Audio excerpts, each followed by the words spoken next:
Vaginal looseness ஒரு 2 fingers loose அப்படி இருக்குது, அதுக்கு கம்மியாக இருக்குன்னா நம்ம யூஸ்வலி நம்ம வந்து ஒரு லேசர் ஆப்ஷன் மாதிரி நம்ம போவோம். ஸோ இல்லை நம்மளுக்கு 3 ஃபிங்கர்ஸ் லூஸ் இருக்குது, அதுக்கு மேலே நம்மளுக்கு வந்து லூஸ்னஸாக இருக்குங்கிறத நம்ம ஃபீல் பண்ணுறோம் அப்படின்னு இருந்துச்சுன்னா நம்ம வந்து வெஜினல் டைட்டனிங் சர்ஜரி தான் நம்ம போக வேண்டியது இருக்கும். ரெண்டாவது வந்து என்னன்னு பார்த்தீங்கன்னா, நம்மளுக்கு அந்த மசில் ஃபங்க்ஷன் அண்ட் டோன், அந்த ப்ரெஷர், வெஜினல் ப்ரெஷரை வச்சு தான் நம்ம வந்து லேசர்ஸ் யூஸ் பண்ணுறதா இல்லாட்டி சர்ஜரி யூஸ் பண்ணுறதாங்கிறத நம்ம சொல்லுவோம்.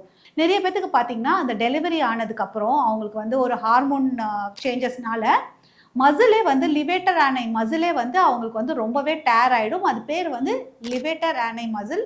ஸோ இது நடக்கும்போது என்ன ஆகும்னு பார்த்தீங்கன்னா, நம்மளுக்கு இதெல்லாம் சர்ஜரி முறையில் தான் நம்ம பண்ணுற மாதிரி இருக்கும். ஸோ இந்த வெஜினல் டைட்டனிங் சர்ஜரி வந்து நம்ம சில டைம்ஸ் பேஷண்ட்டோட தேவைகளுக்காக பண்ணுவோம். பேஷண்ட் வந்து மேம் எனக்கு வந்து நல்லாவே எனக்கு டைட்டாக வேணும், எனக்கு வந்து சர்ஜரி ஆப்ஷனில் தான் எனக்கு வெஜினல் டைட்டனிங் வேணும் அப்படின்னு ஒரு ஆப்ஷன் கொடுக்குறாங்கன்னா, நம்ம அப்போவுமே வந்து நம்ம வெஜினல் டைட்டனிங் சர்ஜரி ஆப்ஷன்ஸ் தான் நம்ம போகிற மாதிரி இருக்கும்.